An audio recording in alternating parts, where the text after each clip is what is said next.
game one on Saturday. What's your sort of emotional state? Yeah, it's going to be interesting. I'm glad I'm not going because if I was definitely at the game, I'd be the heart would be thumping. That's for sure. On the butterflies, there'll always be that competitive side of your nature that would love to still be out there playing footy, and of course you love the footy club. So, hoping the boys have a good win on Saturday night. I'll be cheering from afar.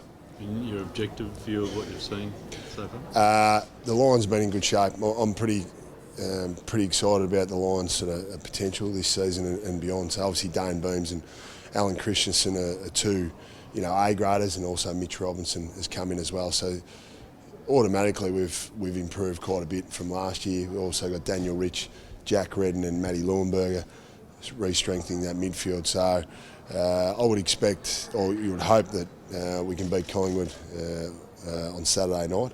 Probably go into the game as favourites, and on pre-season form, I think the Lions deserve to be favourites. And what does the kerfuffle of the last day or two mean for both sides? Nothing.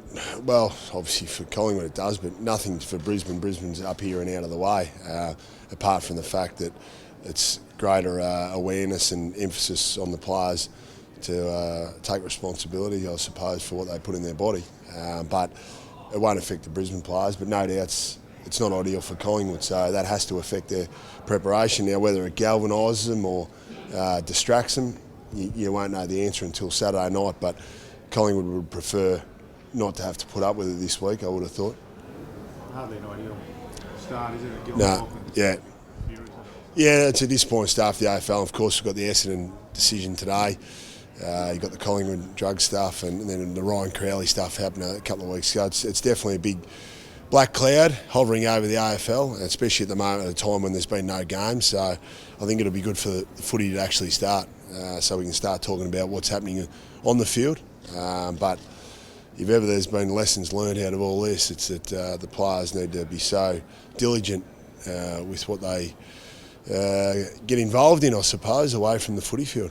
Is it a surprise to you? Was yesterday a surprise to you? Like, you hit Crowley a couple Yeah. of weeks ago and on the stuff. Is it's almost in the league as well? Yeah. It's almost becoming a little bit more common. Well, it's become common, but it always surprised you at the time, and I don't think I'd be surprised if players are deliberately going out and taking stuff now. We've seen what's happened in, there's been suspension in rugby league, and of course you've got the Essendon saga, which has dragged over for 2.5 years. So I'd be surprised if players are actively going outside and take illegal substances, especially in a performance-enhancing manner. But at the end of the day, whether it's inadvertent use or not, you can't plead ignorance. ASADA makes that very clear. So you need to, it's just You heard that one with the New Zealand steak? Have you Well, I know that there's obviously been issues with China, and Michael Rogers had the successful defence, and there was a case in Mexico where they took contaminated meat, but I'm not sure how contaminated the meats are in Australia and New Zealand with our regulations with meat imports. So I'm not sure. It's going to be a tough case for those boys to be able to prove that. If they can't prove it, they get suspended. It's as simple as that, because there's a positive test there. You sort of got to feel sorry for them. My chemistry wasn't flash at Yeah. I'm not sure how yours was, but they seem to be so flabbergasted by it. Yeah. You'd think potentially there's some sort of, they had Yeah. a hit cat. And how wide is that net? Well, that's right. Potentially something has happened, but the onus falls on the players to prove where that came from. And as we've seen, it's with quite a lot of the athletes over the years, they haven't been able to prove the case. I think, as I say, Michael Rogers, the Australian cyclist, was one of the very few athletes that's ever had a successful defence for inadvertent use of that substance. So you're right, you just got to be so diligent with everything that goes on now. Hopefully there's extenuating circumstance for these young fellas, but if not, it looks like they'll be out of footy for quite a while.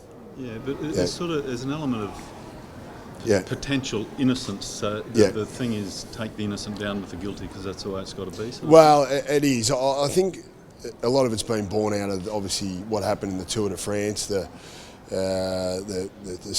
suppose the heavy drug taking, you want to call it. So now all sports have been tarred with the same brush in respect to what drug code we're under. So we're all under the world code now, all the major sports around the world.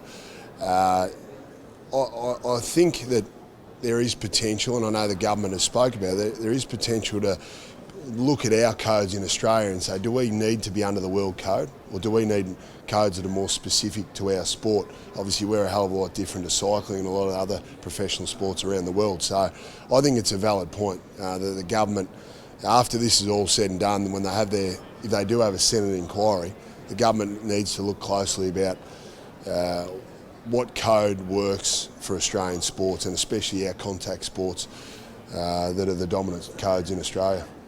On another point, you're sort of involved to a degree in the coaching of the Lions. That sort of coaching pit in the stomach sort of starts on the weekend. How do you think you'll land it?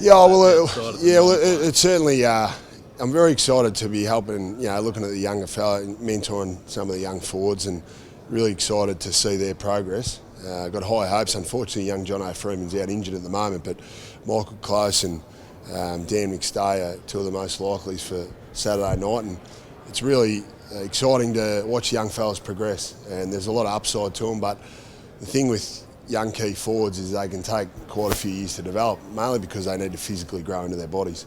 But the good thing is the boys should get a lot of supply from the midfielder, because I think the Lions midfielders now challenging Gold Coast as one of the best young midfields in the competition. So that's exciting for a young forward. You're going to get plenty of opportunity.